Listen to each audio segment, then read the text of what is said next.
Alright. Boom, just like that. It'd be like Wayne's World. In 3, 2. You couldn't do it. Do I do it on 3 or is it on 1?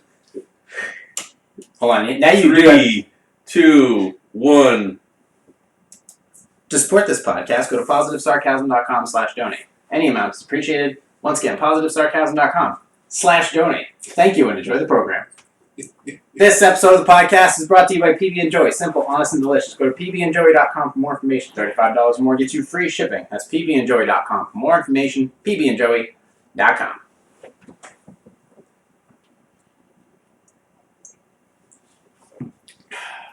Eco Grip.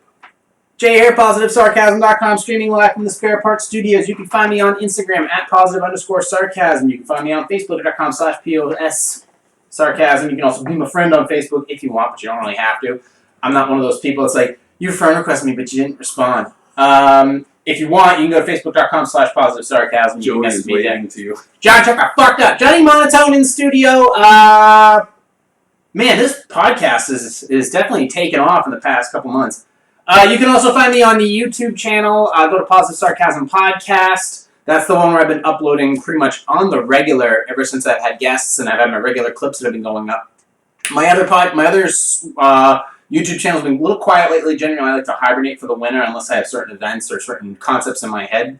But it gets cold up here, just to let you know. So me just running around outside and doing shit, it gets a little tough. But when I have something, believe me, it'll go up there. Right now, I'm just hunkering down for January because I'm doing a lot of reset to the studio. Working on trying to get some new, getting new gear, all around new gear. I've been working on some. I just got there's a new laptop coming into the family. So this will be computer number 9. It is an old Dell i7. Number 9. It's a 5th gen i7. It needs a few fixes, but it's going to be a real steamroller when I'm done with it. And that's going to run on 7? It's going to run on... I'm going to dual boot it. And we're going to talk about that.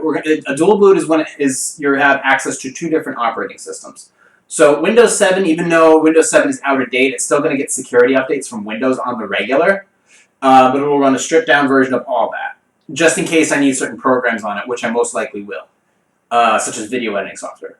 But I'm also going to attempt to do a dual boot of Ubuntu. Just for some reason. Ubuntu is a Linux-based, open source... It sounds like what would happen if you get kicked out of Bonfire. Ubuntu! U-B-U-N-T-U. No, a dual boot. A dual boot? Get the fuck out. But it's a very... Ubuntu actually uses very little, compared to Windows 7, uses very little resources. So it runs ultra fast. So if you have a lot of older computers, I'd say from 2009 to 2012, those computers are still, because of programs like Windows 7 Starter or Ubuntu, or there's another one called Genome, these computers can come back to life and be of significant value as far as like being servers or being internet computers. Like, for example, you can go out and buy like a Chrome computer, like a Chrome laptop for like $100, but then you're relying completely on Google. Whereas at least with these other computers that you cleaned up yourself and given them a purpose, you can now put them back to use and not have to spend that money. Here's the other thing. These softwares are free.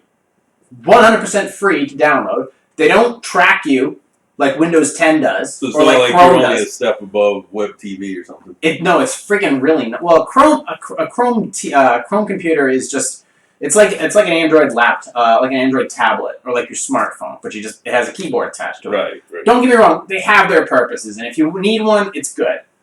But want to have a dual boot. If I have that computer that's that quick that I've never had it before, I've never owned an i7. But then you have to do certain things to it. It has a couple issues that hardware-wise that I'm going to fix. They're on the mend, and I'm going to fix it one piece at a time. So don't want to fuck this one up, because if I get it right, it's going to allow me to do so many more things as far as my editing skills and speed, shit like that. But I don't think it will really replace any of the computers that are in here right now.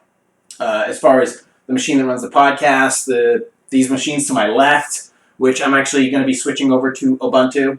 which will allow them to run faster, preserve battery life. They'll be more resourceful because these are just, at the end of the day, these ones to my left, they just look up articles, they're internet computers, and maybe do a little Word document and some email shit.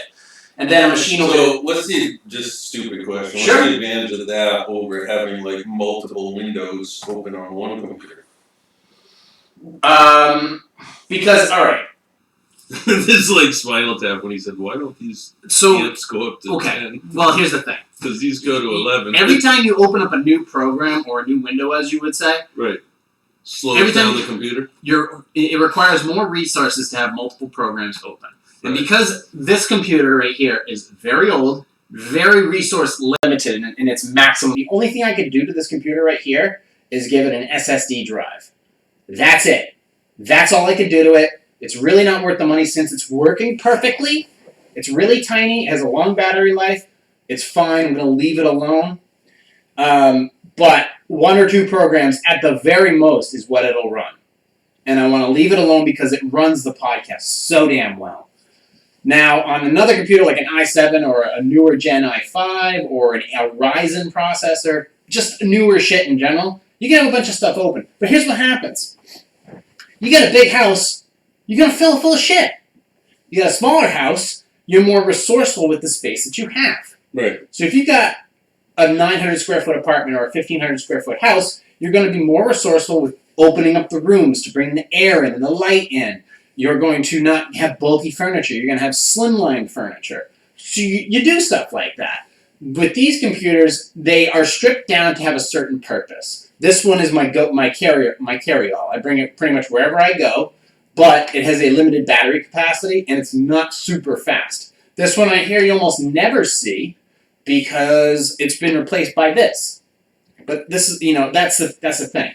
So, and I don't. So they all have their purpose. They all have their purpose. So why would I go and spend like $1,000 to $2,000 on a computer that can do everything when I have the advantage of getting computers for little to nothing? So why would I? That's the difference. Right. There are people out there, don't get me wrong, that maybe they need that high-end. Because of that, for not even $1,000, you can have a vehicle that you drive in the winter and you don't put miles on a Mustang convertible, for example. Right. You know what? That's what I did. It's very similar. I see these people that have long-term leases on cars. You know about shit like that. Long-term leases, or they go and buy a small car, but it's brand new. Yeah. And back in the day, back in like 2005, you could get a small car for about $12,000. Yeah. Okay. But you have to have really good credit to get decent financing and money down to have a payment under $200 a month. Right. But nowadays, you go and buy a Honda Civic or you go buy a Toyota Corolla, it's going to cost you what are you seeing them for now? 20 G's? Oh, easily. Yeah. Why the fuck would you go buy a 4-cylinder aluminum, plastic fucking piece of Tupperware with 4 seats for $20,000 when you can go and find something that's just going to get you through a few months and then have a car that you really want? Or get Ford. They're not even making those anymore. They focus on the trucks. You know, 40. We got a microphone a little bit. $40,000, $60,000, $80,000 trucks. Right. So the idea, as my wonderful mother taught me, to be resourceful with the things you have. If it ain't broke, or if it can be fixed, utilize it. And here's the thing. Or if it ain't broke, throw it off the roof. If it's truly broke, throw it off the roof and make a fucking YouTube video out of it. If it is broke. Yeah. But the thing is that these are all this is all great stuff. These microphones, these laptops, all this shit, and I've repeated this time and time again. But I think it's a running theme at this point that if you are that resourceful, you'd be surprised how much you can accomplish and how much money you can save and how much better you actually feel about taking this stuff and utilizing it. And now you don't have to spend that money. I mean, if it's truly that slow and it's that arduous, I think is the word. Maybe I'll go with it. If it's that much of a pain in the ass because you're truly being fucking stubborn to not replace it, this is fine, that'll do. You just gotta kick it. You gotta hit it with a hammer or something. Okay, then there's something to be said about that. Yeah. But at this stage of the game, I don't need to be jumping too far ahead for something I'm not utilizing at this point. And let's face it, I got 9 of them. They're all running. They all work. People spend thousands of dollars on anything. All that stuff they have. On everything. Right. It's crazy. So, there's people out there that are buying TVs every couple of years. Why?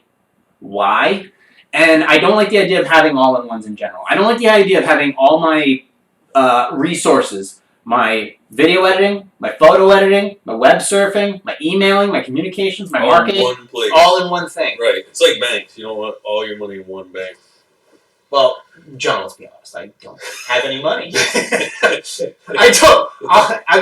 I've got decent looks, and I've got all my hair, and that's it. That's it. That's what I got. I got some hopes and dreams. But when you get some money, then you make sure you spread. Well, I did. I wanted to. Bank. Okay, I want to be honest. Full disclosure: I did not start the year off the right way with the stock market. So I am down a couple hundred bills. Oops. Oops. It's gonna come back.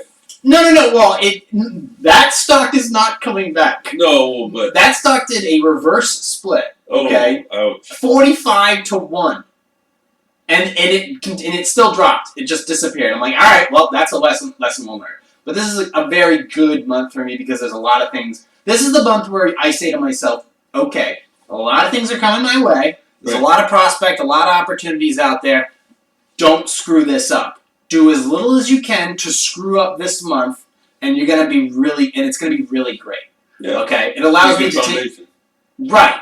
I mean, it extends my lifespan a little bit longer. It keeps the bill collectors at bay. Well, I've had instances in my life where it wasn't the bill collector at my door; it was the sheriff's department.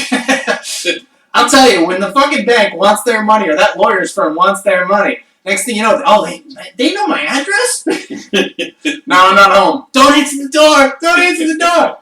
I do want to get into... You go up to the door and you're like, wow, that's like cool. Nope, never heard of him. See? No? Doing a singing telegram? That's quite the outfit that you got. Candyman from Mambo. Oh, no, that's a real gun. Okay. What are we drinking here?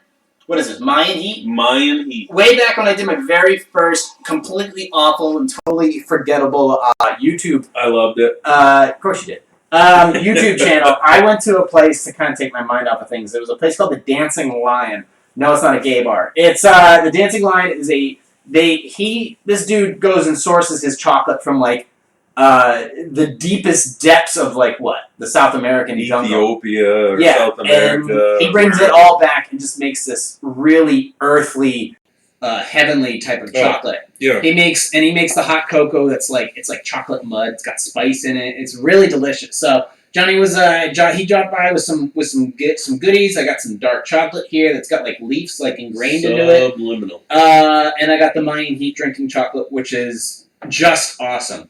So I look forward to figuring out when I can fit that in. It's like a cup of soul. Got to get it with the spice. You do. As I've said previous times, always get it. You gotta have a little spice in your life. Gotta have a little spice. Yeah, helps with diarrhea. So we were talking about utilization Windows 7. Okay. Chances are, if you have a computer, you turned it on. 90% of the chances, a high probability, when you turn the computer that has Windows 7, there was a big screen on it that said Windows 7 is going away. Right. Fucking hide the dogs, hide your kids, hide your wife, because Windows 10 is coming up all in this bitch. But it's like when you go to the Apple store, they're like, why the fuck would I go to the Apple store? We're not going to replace Why would I go there? That's like crossing enemy lines, dude. I work at the Apple. How can I fucking make you bankrupt today? Right. Like, well, you need a new phone because that one's obsolete, and they kind of look at you like you're bringing in an 8-track player. You're like, screw them. I don't want to talk to them. I'm all set. What do you mean? No, I'm not. There's no Apple products in this. If I had Apple products, okay, I'd use it. I don't have any. There's no reason, and even the pre-owned ones, they treat them like freaking Subarus. It's a cult. Yeah, it's a cult. It's definitely the Apple cult. Yeah, I think the ATF should go by the Apple store and throw some tear gas in there and burn it. It's like when Sam Walton died, they kept doing the chant even after he was dead. Who's Sam Walton? Which Kool-Aid factory did he run? Walmart. Oh, is that who he was? Give me a W. Give me an A. They were doing that even after he was dead. It's like they were chanting to a dead man. That's a weird cult, you know. Okay. All right, so Steve Jobs. No, not Steve Jobs. Oh no, Bill Gates. Let's get on task here. Let's get this shit. Let's get focused here. Okay. You have any idea what Ritalin did to me back in like 5th grade? Don't put a 5-year-old on fucking Ritalin. Don't put Don't put anybody on Ritalin. All right. So what I was saying about the Windows 7 thing. Jesus Christ, how did I get so off track so quickly? Windows 7 is not going away. They're still doing security updates for it going forward. So you'll always have new security updates for Windows 7. The other thing, though, is that they will no longer be supporting it. So if you're trying to get any other information from Microsoft, who makes Windows, you're out of luck. You can upgrade to Windows 10 if you want for free. Okay? Completely for free. You don't have to pay for it. But you can keep Windows 7. You just have to strip it down. I'm sure you have a nerd in the family or something like that. Semi-antisocial Fortnite player down in the basement who'd love to help you out, strip it down, make it super efficient. Windows 7 requires far less resources to run, so if you have an older computer, it's perfect. They're saying it's susceptible to hackers and viruses and all other stuff. That is true. However, Windows 10 has had tons of malware, tons of viral attacks, and now since it's the leading software from Microsoft, for operating systems, they're going to be specifically they'll be targeting that just as much as they'll be targeting Windows 7. So, if you have 11 coming to you soon. There will be, I don't think so. But I want to mention that. You don't think they'll come out with another Windows version? I don't think so. No. The idea that, what was my point? I fucking lost it. Shit. Alright, so Windows 7, you can still utilize it. It's still, any program that was designed for Windows 7 can run on Windows 10. And vice versa. Right. I think. Well, unless it's an app. The good thing about Windows 10 is that you're able to get apps for it. Problem is with Microsoft Windows 10, most of the apps are shit anyways. Chances are the app you want is from Android. And a version they make for Microsoft Windows 10 sucks compared to that. And it's kind of pointless. So, and I've had tablets that had Windows 10 on it. It doesn't serve me any purpose. I like Windows 10, don't get me wrong, but it serves me very little purpose. Windows 7 still has a ton of software available for it. It's super fast. It doesn't require as many resources as Windows 10, so it runs much faster on older machines, so you can still keep your older machines running quickly. However, if you are that terrified of the idea of Windows 7 going away, and you don't want to have to upgrade your computer, or maybe you just want to try different software out there, at this point, you don't have to go to Chrome. You don't have to go to Chrome or change to an Apple computer, because generally Apple OSs are very secure. Generally very secure. Their encryption is awesome. They don't crash a lot, not like they used to. However, you're going to be paying a premium for that. But the idea is that it's like the satellites. It's like Voyager 2 leaving the solar system. Right now, we're in the unknown as far as what operating softwares are out there that you can use for your computer. There are more than you think. You can stick with Windows 7. You can go to Windows 10 and upgrade for free if you want. You can switch over to a Chromebook if you want. You can switch to Apple if you want. You have these options. However, there are other Linux-based or open source. Open source means anybody has access to it, anybody can make adjustments to it, and improve it. And one is called Genome, which I don't know a lot about. The one I want to talk about mostly is a program called Ubuntu. Now, like anything else, like any new computer or any new software, it takes you a little while to get used to, but for the most part, you'll see a lot of the same things that you expect, because most people, for the most part, they're just doing a little bit of word editing, they're checking their email, they're going online and checking out MSN, they're doing all the same stuff. They're doing a lot of the same stuff that everybody else is. So once you get down, once you have Ubuntu installed for free, you can have your email set up. You can have Firefox, Google Chrome, which are both reliable softwares. It comes pre-installed with Firefox. If you want to get another operating system like Opera for it, you can. And it runs a lot of the same way. The only downside is that right off the bat, if you're trying to install programs that are designed for Microsoft Windows, it won't do it, because it doesn't run on executables, which is that main file in most computers that takes the program and runs it. So there are some other alterations that you have to be made. But if you have computers that you don't want to have to upgrade, or, like I said, you don't have to buy a new computer to get the new software or whatever, or you just don't want to be on Windows 10 and you don't want to use Windows 7 either. Right. Ubuntu has a ton of different versions of it that you can go and download, and there's a ton of ways to get it. And it will allow you to take all of your computers, streamline them, make them fast, if not faster than when they were originally factory sold. So the idea that we're getting to the point now where it doesn't really matter what software you use. You don't have to use anything in particular. I was fucking around. I got 2 computers back there right now in the lab that are being, brought back to life. One of them is that Dell i7. The other one is an i3 that's going to some kiddo. And I just brought it back to Windows 7. The Dell, actually, they usually say when you have Windows 10, you can't go back. You can't install backwards. Right. And I proved that completely bullshit. I got rid of Windows 10, brought it back to Windows 7 to lighten the load, per se, and then I switched over to Ubuntu. For now, just playing with it to see if this computer is going to hold up over the long term. But you can go and check out Ubuntu. You can go and ask some people about it. You can go into forums. There's a lot of options for you to take those old computers that are just on their way out and update them with something different that's going to run faster. You're not beholden to any company, well, besides Comcast.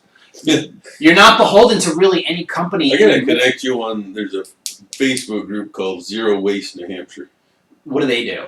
Well, they basically help people learn about different ways you can avoid wasting. Well, I don't waste anything. The only thing I waste is money on Comcast. This is good ideas that some people don't even realize that this is option. Well, it's an option. You don't have to throw something away because it's got a little scratch on it. What I was talking about this Sunday with Mike about having a low carbon footprint or just having a low junk footprint. Yeah. I don't have to take out the trash much because there's not a lot of shit in there. Yeah. I made some modifications in my bathroom, so I'm not constantly going through paper. I have all my computers that are completely running. I shut everything down when I leave, so there's no lights running, there's no heat running, there's no anything really running burnt, with the exception of maybe one salt lamp and then my digital picture thingy. That's it. So I'm not utilizing, even though I drive a big fucking V8. For 8-9 months out of the year, for the most part, you can go and look at my electric bill and my gas bill, and you can't blame me for fracking. Right. You can, but maybe like 1/1,000,000th of it. So I'm not responsible for the brush fires in fucking Australia. Okay, I'm not even responsible for that little tiny fracking earthquake in Tulsa, Oklahoma. That ain't on me. I'm super resourceful. Puerto Rico. Poor Puerto Rico. Even the fact that these microphones here, these are cheap-ass Radio Shack microphones. They don't even exist anymore. The fact is, though, is that they're producing still a decent quality because I have it set up to where it's basically plug and play. Right. That's the whole point. So, if I wanted to update, that's the thing. You make one little update of something new, there's $40 to $80 to $100 out of your pocket. And then let's say I wanted to update these to Blue microphones. Blue microphone is a very well-known microphone that a lot of voiceover actors use and stuff like that. And, okay, fine, $50. Well, how do I plug it in? Okay, what kind of mixer do I need for that? Is it going to be compatible with the mixer that I currently have? Well, why would I change the mixer that I have? It works perfectly fine. It cost me $80 in 2014. 2014. 6 years ago. Yeah, works perfectly fine. The only power it runs off of is the power on that little tiny piece of shit laptop from 2009. That's it. It runs on nothing else. It's perfectly amplified on its own. But do I have to change it if I go and buy new microphones? That might be the case, and maybe it'll require an external amplifier that I have to plug into the wall because it won't be able to. The computer there won't be able to handle the amperages itself. So now all of a sudden, okay, I've got 2 brand new microphones. That's going to cost me $40. Let's just say $50 a pop. $50 a pop. Now I got 2 microphones at $100. Now I got to buy a new mixer. Well, what kind of mixer? Is it going to be a cheap $80 one like that, or is it going to cost me like $120? Now we're at $200. Well, okay, now I got $200, but I got a new mixer, 2 new microphones, and all of a sudden, now this computer can't handle the drivers and can't support that mixer. So now I got to take another computer and put it over there. And that computer, what am I going to do with that now? Well, I got to replace it. Do I replace it with one of these machines, or do I go out and buy another computer to put there? And then, if you're doing the responsible thing and you say, well, you're going to get rid of this like at the dump, the transfer station, you can pay another $10, $15, $20 to get rid of that. I could sell it, but nobody's going to buy it. I could recycle it over at Best Buy, but that's, again, it's a waste of a computer. Right. I could do other things with it. I could record and do stuff elsewhere for it. But the idea is if I got to put another machine there, okay, what machine is it? It's obviously going to be another machine from around here that takes up... This machine can't do it. This machine could, but it requires more power.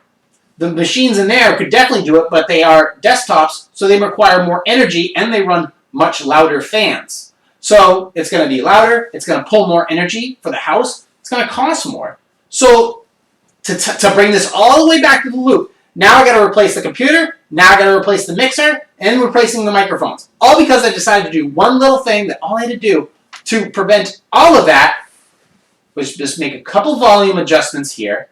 Yep. And that's it. The only thing I would do at this point without fucking up this whole setup is headphones. And they would plug right in there with a splitter, and that would be it. And we would literally just be hearing ourselves sound stupid. But it would not cost us a shitload of money to make that addition. Right. That's the thing when people say they're going to... That's it. I just named off, just to do this, $200 to $300 to make that adjustment. $200 to $300. For one adjustment.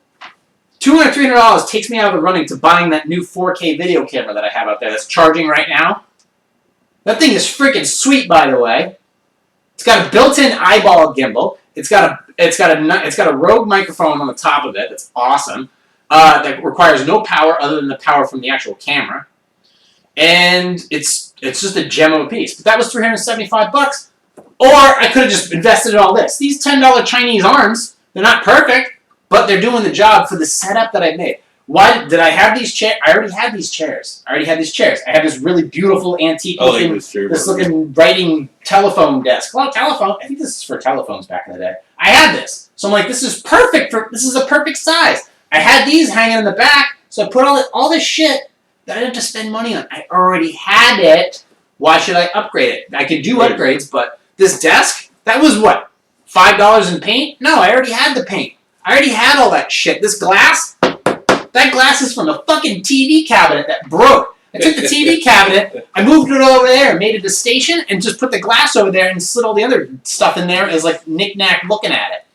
So it's all about just adjusting and making slight adjustments. You don't have to spend stupid money to it. No, you don't have to spend, a lot of times you don't have to spend any money. It's all about how brain dead are you that you don't know what you're doing, that you have to go out. Every time you make a stupid decision, like for example, my trip to New York, where I did week 100, was a fucking disaster. Was a financial disaster because I made stupid decisions and got lazy on the job when I was there. I was overwhelmed, something that never happens to me in a city. I never get overwhelmed. And for the first time in a long time, because I was, week 96, I was in Palm Beach. Week 97, I was in Worcester, Mass. Week 98, I was in Athens, Georgia. Week 99, I was in Connecticut, freezing my ass off at a drifting event. And then week 100, the next week, I was in New York City. I was exhausted. What happens when you're tired? You make stupid decisions. Right. What happens when you make stupid decisions? Your wallet gets lighter. And it got really light, because the first thing I did when I got there was I decided to take a chance on a restaurant that I didn't know about. They didn't even speak fucking English in that restaurant. Okay? And I paid dearly because a meal in New York City is 3 times the amount, just for one person. Right. And I brought a certain amount of spending cash to do certain things. But from the beginning of the trip to the end of the trip is where I made the biggest mistakes. And that's where they cost me the money most. From the money spent doing transportation, fucking up on transportation and food, to the end where not knowing where to park, getting my car towed and ticketed at the same time. I almost wasn't able to leave New Jersey. That's how close I was to just, what am I going to do? Right. And that was the chance I took. And literally, it showed in the video that you could tell I was just fucking happy to get out of there. Just happy to get the fuck out of there. And get home and just stop dead in my tracks. Everything that I was doing. Right.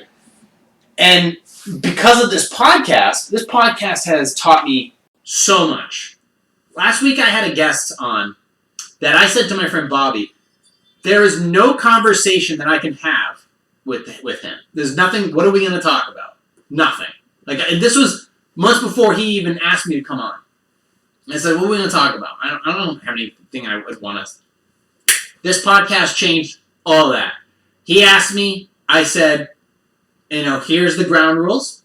We've talked about it, dinner table rules.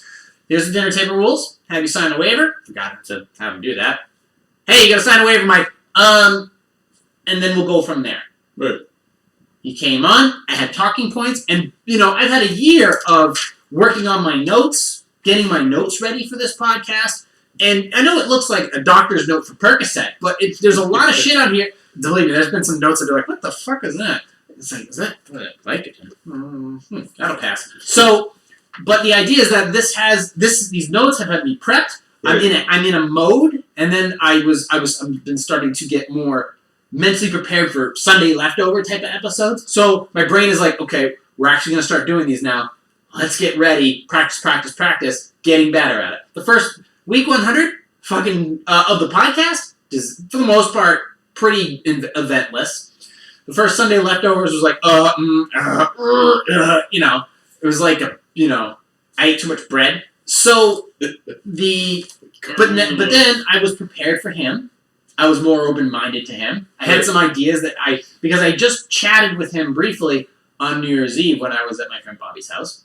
And I had an idea where it was coming from, like, okay, let's pull him back a little bit. We'll try to find some middle grounds here, have some talking points and things that we can kind of work through and have a conversation instead of like a full-blown argument. It wasn't like I disagree with him. It was just, he had some thoughts. He has a way he wants to live his life. Just his life. He's a musician. He's a creative artist. He's a struggling artist. He does what he needs to do to get through his daily life. So I asked him questions about him. Found it very entertaining because I wanted to hear what he had to say about things that I do at the same time.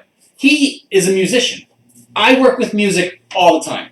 Posing music for my videos, music that I find for the podcast, listening to music in general to keep me motivated, driving music, workout music, posing music, relaxing music, making fucking food in the kitchen music for the podcast. Music is a huge part of my existence and a huge part of the website.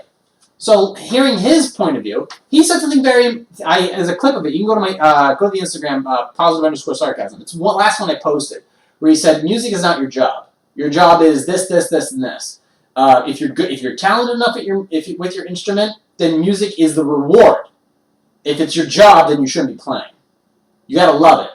You gotta be rewarded with that thing that you've been striving for. Right. Like, this sometimes does feel like a job. Sitting here, not talking to you. I don't take it like that. I'm just saying, like, first of all, having you here is a practice. Because you can throw the ball that way. Sometimes you're like a fucking 5-year-old. It's like, whoa! It's like, I gotta go and run and catch the ball. But to have me prepared at all times to talk, it's been much more streamlined. It's been much better to sitting there listening to him, talking to him. Sometimes it does feel like a job. But for the most part, this is actually therapeutic. This is practice. This is a lot of different things. This keeps me streamlined. This keeps me focused on having a goal every week. To me, This is like Saturday Night Live. This is like, get your shit together, get your practice in, get your skits ready, get your things that you want to talk about, and if a guest is coming on short notice, or it's planned weeks at a time, planned ahead for weeks at a time, whatever, you'll be ready no matter what. A last minute, a technical failure, you'll be ready. And then if you do come across if you do have a conflict, a real heavy subject, or a guest that really just flat out disagrees with you, with everything you say or something like that, you'll know not to go into full pit bull mode. And I don't mean like the cute pit bulls that, they're on Instagram, they're really like, they get the big smiles. I'm talking about the ones that, that Michael Vick used to like cute. So, hey, he did it, not me. So he went to jail for it, not me.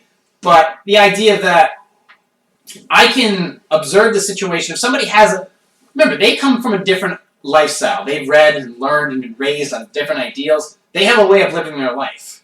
And to establish that common ground with him, it was great. He had a passion. We talked about a few things. We mentioned the whole thing about, and I brought it up with you, so it was very good practice about bringing up the whole fast food thing with you. I started it with you. Yeah. I translated it to him.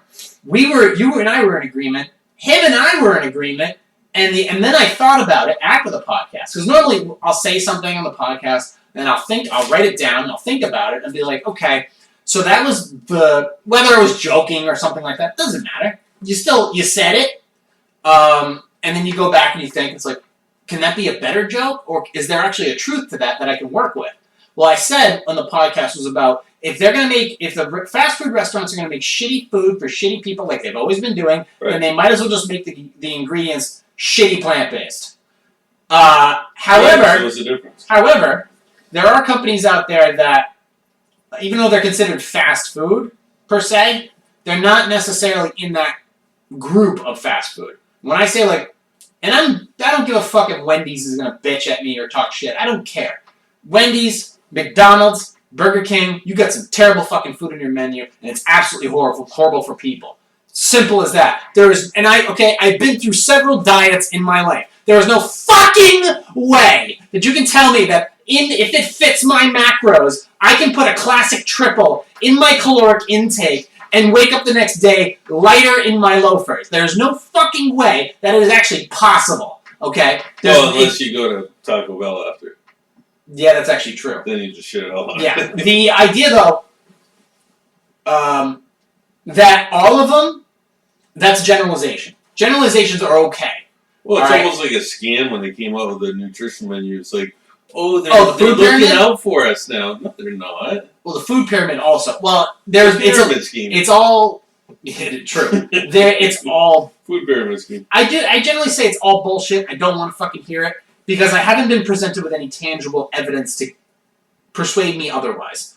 Okay, I am very knowledgeable, but the fact is I read a lot, I ignore a lot, and I wait for the truth to come out. And I also start with the basics in any situation. I start with the basics. I start with the root of the problem or the root of whatever the topic is, and then I work from there. And if immediately, it's like following that chain, if yes, go here, if no, go there. Right, I start from the root of that, and I go, is this happened? Is there something you could have done before we got to this point? Yes. All right, let's go backwards and start from this point. For example, as far as fast food goes, or chain restaurant types of things. All right, who makes shitty food? Wendy's. Should they go plant-based? They probably will. Will they? I don't know. McDonald's. Will they go plant-based? They probably already have. It's probably GMO anyways. True. GMOs, same thing. With Monsanto as a topping. Monsanto is another subject, but it's a big issue. Okay? Huge issue. But here's the thing. I want to, before I forget this one, Chick-fil-A. That's a different animal altogether. Chick-fil-A takes pride in its workers, its ethic as a restaurant, and the quality of its food. If Chick-fil-A's quality of its meat and the quality of the animals that are in that meat are at a certain level, then no, they should not go plant-based. And Chick-fil-A should stand alone, maybe like In-N-Out. They should stand alone to continue operating business like they should. However, here's the thing. We both agree that free market, and then there's regulatory. We have regulatories when it comes to quality of beef, quality of meats. Here's the thing. I don't necessarily... Well, they're doing it right, in other words. They are doing it right, but here's the thing. Would it be a bad thought to say maybe we should up our standards on the quality of our meats? A little bit more than we used to. This is the thing. In America, we should up our standards on a lot of things. Okay. Shouldn't we? Yes. Let's work on this part right here. Let's just start with fast food. You know what? We probably should. We should probably. So many people. When it comes to here's the thing. When it comes to fast food, we should take our time with this one. So, right. So when it comes to Chick-fil-A, yeah. They have ideals. They have religious ideals. Okay, that may be part of the reason why their product and their employees and all that stuff is great. If their quality of their food is meaning the animals are better taken care of, the chicken that goes in their food is a better quality, they have a better living standard, great. You go on Chick-fil-A, continue to make everyone smile in Southern California. Good for you. Thanks, Chick-fil-A. However, if the regulatory standards decide that Chick-fil-A they're still, just saying, I don't know. If the quality of their product is not, if the quality, the treatment of their animals, right, and the condition of their animals is not up to par, They can go one of two routes. They can go plant-based, or they can up the quality of their product to meet the standards. Two things are going to happen. One, their price is going to go up. And two, the consumer is going to get a better product. You're paying a little bit more. You're getting a better, more rounded product. For example, you go to the grocery store. They got 90% beef, 80% beef, and 73% beef. Which one do you think should go, John? John? Which one should go? John? 73%. Yeah, that's fucking, like I said last week, that's welfare beef. That needs to go. You ever seen that? Yeah, that's like a puddle of death when you try to cook that in a pan. It's just like... It's like pink, what's that stuff called? Pink slime? Yeah, the infamous Taco Bell pink slime. Now, now that's different. That's different. 73% ground beef is very different than a fatty ribeye. A fatty ribeye is a different... That's first of all delicious. Oh my god. That's, yeah, but that's... I might have to go to Texas Roadhouse after this. You buying? You just texted your wife. She's gonna be mad. She'd be like, bring me home some of them rolls with the butter. Oh my god, those are so good. I'll have a steak, but those rolls are delicious. We had to bring some butter. Brother. God damn it, Texas Roadhouse for the W. Oh yeah. FTW. So, but if you agree with me on this, yeah, shout it out now. The idea that if we nix some of the shit in the grocery store, they're playing in Manchester in February. Who, Kiss? Kiss, yeah. Oh, that's right. They're playing. We finally got Old Tour. We're gonna really do it this time because Rush just lost one of their members. So before we lose one of our members, we're really gonna call it quits for good. One day, Gene Simmons is gonna stick his tongue out. He's gonna be so fucking old. He's not gonna be able to put it back in his stupid head. I know it. Painkillers, everything. So the idea that if Van Halen will get back together again. Oh, again.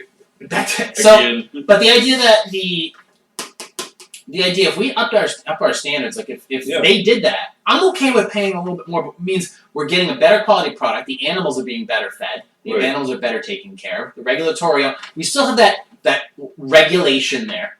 Just it's standards. This is a type of regulation I'm okay with in general. We have USDA standards. This regulates the fact that we're not getting a fucking cockroach in our ground beef. We have a regulation of standard. This is the type of meat that we allow in the U.S. We ban trans fats. They're fucking terrible for you. Honestly, we should ban canola oil too. But but there's a truth in that. Like, we have standards of beef that we want out there in the public. If you're not going to meet those standards, fuck off. Right. For example, day trading in the stock market. You can't do it unless you have a minimum of $25,000 invested in the market. So if you fuck up, margin calls, gentlemen, like they said in trading places. You really can't expect us to come up with $34 million? Oh, that's too bad. Sell everything. We're ruined. So, margin call. If you can hold $25,000 in the market on a daily basis to pay all your expenses out, you can day trade. That's a regulation. Because imagine if you had a bunch of me's running around on Robinhood, buy, sell, hold, limit. My God, I would ruin the stock market. Imagine a bunch of Joeys running around in the fucking Dow Jones, buy, sell, fucking flinging tape everywhere, buy, sell, flick up. I mean, God, dude, you would kill me. Right. Actually, everybody would kill me. It would be like the 1930s Dow Street. It would be the crash. We would have an ultra crash. Now, there is the flip side to that. We had those assholes in Florida with their 3 fucking mortgages and crashed the market in 2008 with their big short. But that's the opposite side of me using my Robinhood app to make a quick 2 cents per 150 shares and then flip it in the stock market for $100 so I can have a free month of gas. You can't have that because shorting the market like that, like I would do, because I don't care. I want free money. Right. It is. It's so easy. I could start the pre-market, buy 100 shares of this, and then by 10 o'clock in the morning, bounce it, and I'd have freaking grocery for the rest of the day. Bitcoin. Right. Well, I think Bitcoin has regulatories on it too, but I'd have to do more investigating research on that. But you can buy and sell Bitcoin. But the regulation on it, I don't know. But I'm saying just in general. It's not really a lot of regulation on that one. Well, like I said, I have to do more research. Yeah. Because I can't spit out, because I've never bought or sold cryptocurrency. I support it, but I don't know enough about it. However, you can do the same thing on Robinhood. But shorting the market and going back and forth on a daily basis, you have to hold a little bit of money. And that's the regulatory I'm okay with. And like I said, you wouldn't want me running around on my fucking phone just flipping up, sell. It's so easy to buy and sell on the Robinhood app. I'm not plugging the shit out of them because they're on my website. You can go and donate, but it is that simple to buy and sell on there. You just gotta put money in it, swipe up on the stock you want, and now you own it. Right. It's that simple. So if it's that easy to use, it's that easy for me to screw up the market if there was a ton of me's out there and there was no regulation on day trading. So regulation on these food products, I'm perfectly okay with. I am perfectly okay with that. I think, you know what? With everything that's going on lately, culturally, like I said, dinner table rules, culturally, I think it's about time we upped our fucking standards. Yeah. Okay? It is. I don't want to hear about Lizzo's fat ass. Yeah, she had a great single, but she's like type 2 diabetic. I don't want to hear about poster childs for this or for that. They got their 15 minutes of fame. The next thing you know, people won't talk about it anymore. I don't want to hear that shit. I want people. It is January. Here's my resolution for you guys.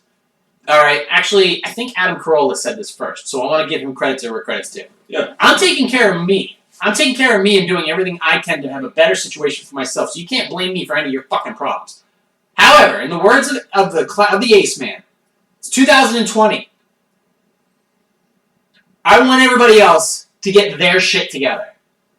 I want everybody else to start bettering themselves. All right, I've gone on this past 5 years psycho trip of writing crazy blogs, doing crazy vlogs, and this crazy ass podcast that has more listeners than it ever has, and it's available anywhere around the world except in China. But the censors can see it in Shanghai. So shout out to the censors in Shanghai. However, I think it's up to everybody else to take care of their own shit. Okay, I've done what I could to. We should make that, not to interrupt you, but talking about China, they have a social credit score. That should be a podcast. They've been working on that, and it's also part of their surveillance program. So that'd be a good podcast, because that's like taking what you're saying and making the government in control of it and making it a little like Orwellian.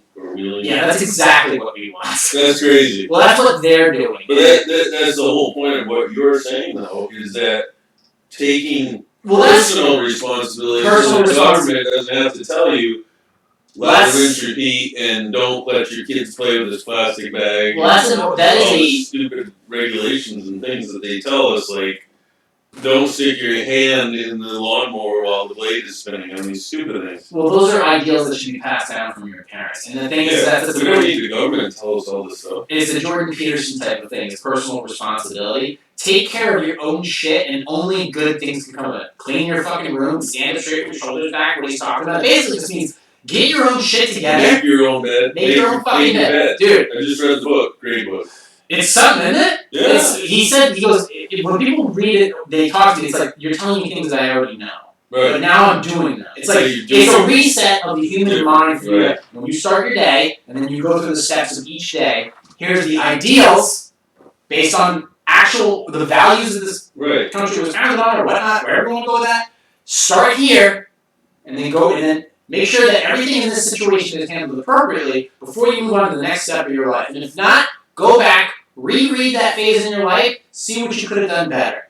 And it's my life is full disclosure since 2013. Everything that's happened in my life is full disclosure. So you can call me out for whatever you want, but I'm not going to talk about it because I already wrote about it, I already vlogged about it, I already recorded about it. It's all there. Go figure it out for your fucking self. Okay? I already told you that I was $200 in the stock market this week. Guess what? Oops! Yeah, big fucking deal. But my money, I'll do what I want with it. Alright, so here's one for you. For personal responsibility, when people talk about Obamacare, or the Affordable Care Act, or whatever, and they talk about prescription prices, they talk about insurance costs, they talk about all these things. What they forget to talk about, personal responsibility, is that 80%, if not higher, of sickness and so forth, and disease, is preventable. All right, well, let's skew this in a health and wellness perspective instead of a mandatory government like I said, political perspective. Yeah. Let's start with the personal responsibility. That's what I'm talking about. Right. Personal So responsibility. the idea that a lot of these diseases are preventable, right. yes. A lot of these random injuries, the shit happens category Which of means healthcare. that the expenses are preventable. Oh, I said to a client of mine. Right. I said to a former We client. prevent the disease, we prevent the expense. Actually, I said to Fix two the clients of disease. mine. Actually, shout out to one of my clients. She just had her first child. This was a woman who was not healthy enough to have a kid. And just had from what I understand, a fully healthy baby boy. Nice. So, at what, 35, 36 years old? I said to these clients, where do you want to spend your money? At the grocery store with your gym membership? Or at the doctor's office with your deductibles? You take your fucking pick. Right. One of them costs you PTO, though. One of them's going to cost you days off. One of them's going to cause you stress, uneasiness. It's going to cause relationship damage. Which leads to more problems later. Right. It only dominoes, It's and a not in your favor. Negative snowball. Right. Snowball with mud on it. So the idea that if you start here, you can go back, you can walk your way out. You can get out of that situation. You just have to follow these steps of how you got there to begin with. And if you follow the nutritional protocol, if you follow the workout regimen, or something, and it doesn't have to be like mine. It's not supposed to be like mine because it's your body. It's your body, it's your time. Figure it out. Manage your time and make it work. If you don't have the time, you make fucking time. That's what discipline is all about. And they did that, and for the ones who saw through the program, the success was noticeable. Losing 30 pounds, not taking antidepressants anymore, not taking any prescription medications, smoking, eating disorders, vomiting, seizures, and being healthy enough to have a newborn baby. And rekindling relationships that were iffy, if you catch my drift. And doing all that, that's the basics. That's the shit I'm trying to, I guess, preach and that make up this whole thing. And you do that, you're not going to be spending that money on some fucking doctor who wants to put you on, statins or some shit like that. You can spend your money on spicy chocolate from Nigeria. How much is this shit, by the way? I don't know, like $10. Oh, Jesus Christ. It's not a Reese's Pieces. What's wrong with Reese's Pieces? I like Reese's Pieces. That's one of the reasons I had media disorders. That's like the Mercedes of chocolate. Ooh. Well, maybe Taxi not. cab, Germany.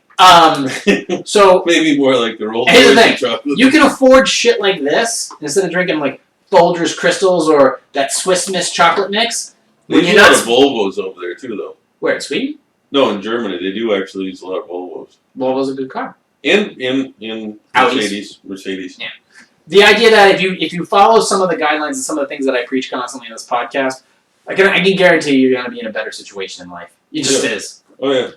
We are at 52 fucking minutes. 52. I think it's time for Q&A. Q&A? Q&A. Right. If you want to support this podcast, go to positivesarcasm.com/donate. Any amount is appreciated. You can also, we were talking about stocks. If you want to go and get a free stock and just go to the Robinhood app.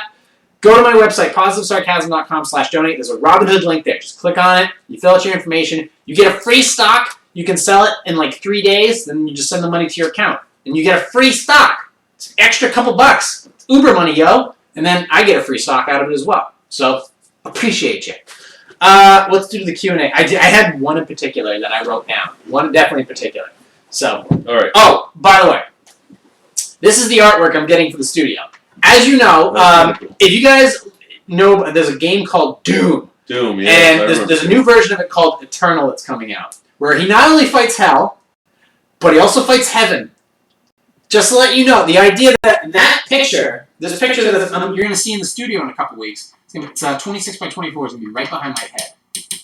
And the Doomslayer, he's fighting heaven. It's a reminder to me that nothing is pure. Everything is corruptible, and it's up to you to seek the truth. So this guy who was betrayed by the demons, and he was betrayed by his gods, and he's going up there to take care of business. He's going up there, and he's going to do it all by himself.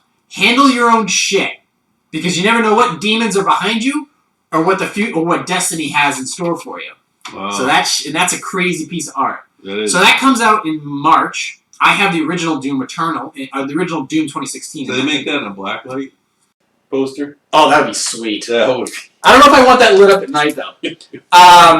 But that's going to be Have a behind little Motley Crue symbol down the bottom corner. Kickstart. All right. That's going to be behind my head for this podcast. Nice. And I'm probably going to get the Doomslayer like right there because I need more artwork. Artwork is something I'm willing to spend the money on because I got to look at it. So I want more, and of course the coffee section. I gotta introduce you to an artist that does the kind of stuff like That's that. a freaking sweet one. I love that. He does stuff that, yeah, it's up there. Yeah, so that one is coming in. I think it's going to be here early May. Remind me, Ty. Ty Meyer. Thai food. Meyer, something like that. Okay, what was this one? Look it up. Wait. Is it on? Oh wait, you gotta read the question. Oh wait a minute. Okay, that's a good one, but we'll save it. I mean, it'll always be a question, but hold on, I'm gonna grab it. That was funny, but dude, these are some good ones. I got good ones this week. How can I get reset? Nope, that's not it. Oh, okay. All right. Let's close on this one. All right. Sounds good. All right. You ready? Yeah. Okay. Should we be concerned because our new... Okay, let's start again. Should we be concerned because our son's new in-laws live in a nudist colony? Our 47-year-old son remarried 2 years ago. We have a 15-year-old grandson from his previous marriage who lives with his mom and who visits his dad every other weekend. We are not close with our new in-laws, who live out of state. We recently found out that they have purchased a second home very close to our son. The problem is, the home is located within a nudist colony, and therefore we assume they are in fact nudists. Should this be a problem for us, we are both 70, or should we not be concerned? Well, what is it? They're saying they think that they live in a nudist colony. Well, of course it's part of the nudist colony. Yeah. They think that they live in. Well, what do you mean? Imagine them at dinner. Imagine meeting them over dinner. Your place or mine? No. Can you please pass the penis? Peanuts? Peas? Elbows off the table. Hey, you! Get your dick off the table. Imagine that. No sharp objects at the dinner table, sweetie. No nipples. Yeah, you're gonna lose a lot more than a limb. Okay. Get your balls off the dinner table. Passing noodles. Oh my god, it would be That'd be crazy. It'd be such a Ben Stiller type of moment. Oh jeez, I think there's a hair in my soup.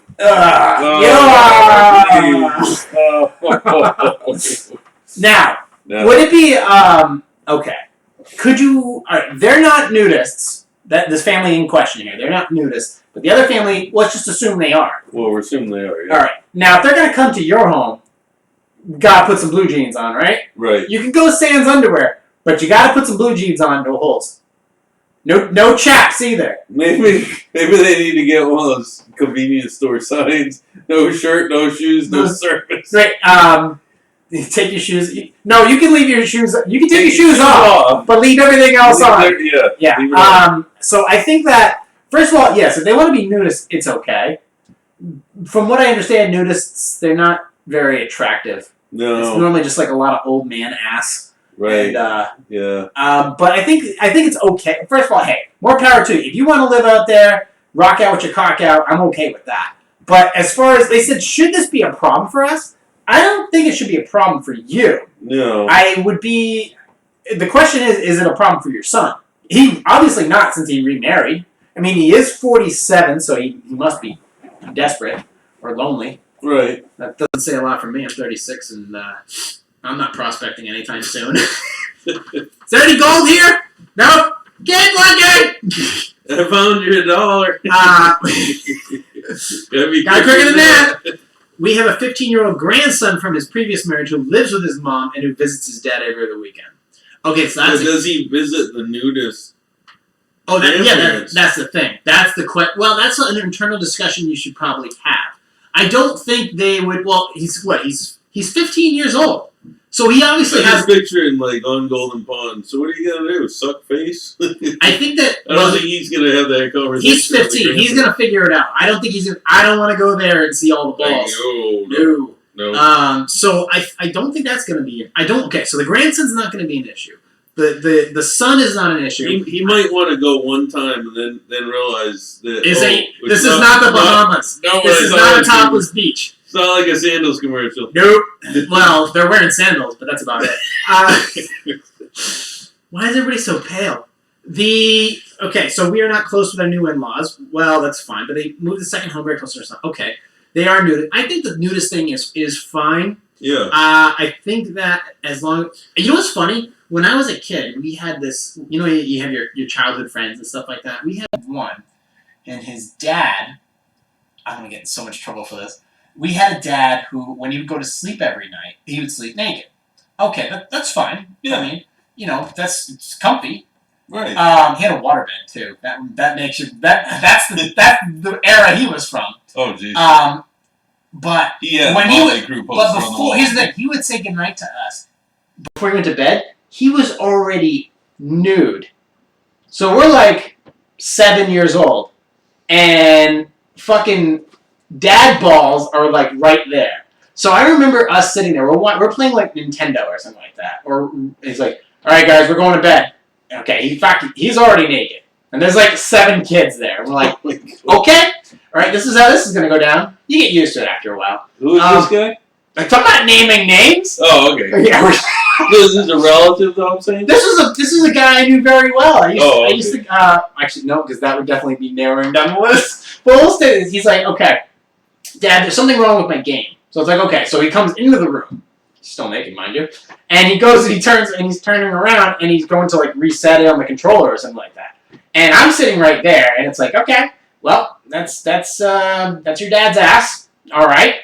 And then that was it. So he goes back up there. So we all move into the living room. Not him. He's upstairs with his wife, and we're fucking around like kids. You know, when we're 7 years old, and when you're trying to be really quiet, and everything you do is fucking hilarious. Like, it's like in class and shit. Yeah. And we knocked over a fucking plant. We knocked over a fucking plant. It's like 12 o'clock at night. Dirt everywhere. Yeah. He comes back down again. Oh, and the mom comes down again, too, to clean up the plant. And he goes, "Guys," in his all balls out voice, he goes, "Just shut the fuck up and go to sleep." His dick's hanging out. But while he says that, his wife walks by him. His little tiny wife walks by him. And I remember her looking down at his dick. Just like passing by. This is nothing new. But I'm gonna look at my husband's fabulous hairy penis. And it's just like, and I mean, obviously I did too, because I'm 7 and I don't know what's going on. But I looked at her and I looked at what she was doing, and I obviously followed that pinball, back to the thingy. And I'm like, well, okay. So I'm looking at her, she's looking at it, so I'm looking at her, looking at it, and there it is. And we went to sleep, and we had breakfast the next morning. That almost sounds like a talking head video. So that is a story from my childhood, but I'm actually not traumatized for it. So if you ever ask me, did I ever see a grown man's penis that wasn't my dad's before the age of 10, I can say to you, yes. And I'm perfectly fine. There's nothing wrong with me. It's not like that movie Airplane. Oh, Have you ever seen a grown man naked? There was something leaving the hangar that night. Delta, this is A47. Alright, that is an hour and 2 minutes. We accomplished nothing. We talked about Windows 7 and a friend of mine's dick. Johnny, thank you for the dancing line, chocolate. Good luck with your continuing efforts to put up a statue in Pennacook. I got a thing tomorrow. The coffee was delicious. Is the upkeep still good? Still making progress, right? Making progress. Gotta contact some more Native American people or American Indian. That usually helps. American Indian, depending on who you ask. First Nation's another term. First Nation is a Canadian term. It is. Yeah. Some people like the term Indigenous people. So we're gonna figure it all out. Hashtag we were here first. Yeah, but you were chopping kids' heads off and fucking rolling them down a mountain in Chichen Itza. I don't want to hear that shit. Yeah, you were in Maya. Maya. The Mayan going off the rails here. Boy, that's what I'm saying, man. Been doing this for a year. It's getting easier and well, it's not getting easier and easier. We might be getting better and better. And you learn stuff as you go. I guess that's it. So you can find me on positive _ sarcasm on Instagram, facebook.com/POS sarcasm, 2 YouTube channels, Positive Sarcasm and Positive Sarcasm Podcast. And this podcast, which streams twice a week now, you can find me on iTunes, Stitcher. Well, iTunes is Apple Podcasts, but iTunes, Stitcher, Google Play Music, iHeartRadio, TuneIn, Spotify, Podcast Addict. Anywhere you can get podcasts, I'm on there. Look me up. Positive Sarcasm. Anyways, thank you, Johnny, for stopping by once again. And I always fault this last part. Anyways, thank you all for stopping by. Thank you for listening, watching, subscribing, streaming live from the Spare Parts Studios. I will talk to you all next week. This has been a Positive Sarcasm presentation. God, I'm getting way too good at this. The live video. Whoa. End the stream! End the stream! Islands in the stream. That is what we are.